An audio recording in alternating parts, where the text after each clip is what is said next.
ભ્રષ્ટાચાર એ આપણી આજની આ સરકારમાં શિષ્ટાચાર બની ગયો છે અને આપણે સૌ આમ તો રોજ એનો અનુભવ કરીએ છીએ. કોઈ પણ નાની બાબતોમાં આપણું જે સાચું અને આપણું જે લીગલ કામ છે કરાવવા માટે પણ તમારે કેટલાક રૂપિયા તમારે કોકના હાથમાં મૂકવા પડે છે અને પછી જ તમારા કામ થાય છે. આ એક ભ્રષ્ટાચારનો પ્રકાર છે.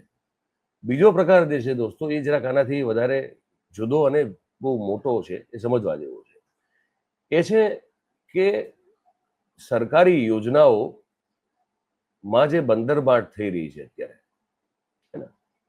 ભ્રષ્ટાચારને લઈને, અને એમાં ભાજપ સરકારના પદ ઉપર બેઠેલા, સરકારમાં પદ ઉપર બેઠેલા અધિકારીઓ હોય, નેતાઓ હોય, મંત્રીઓ હોય, એમના દીકરાઓ હોય કે એમના સગાવાલા હોય કે એમના મળતિયા હોય, એ લોકો બિલકુલ નિશ્ચિંત અને બેખૌફ થઈ અને લૂંટી રહ્યા છે.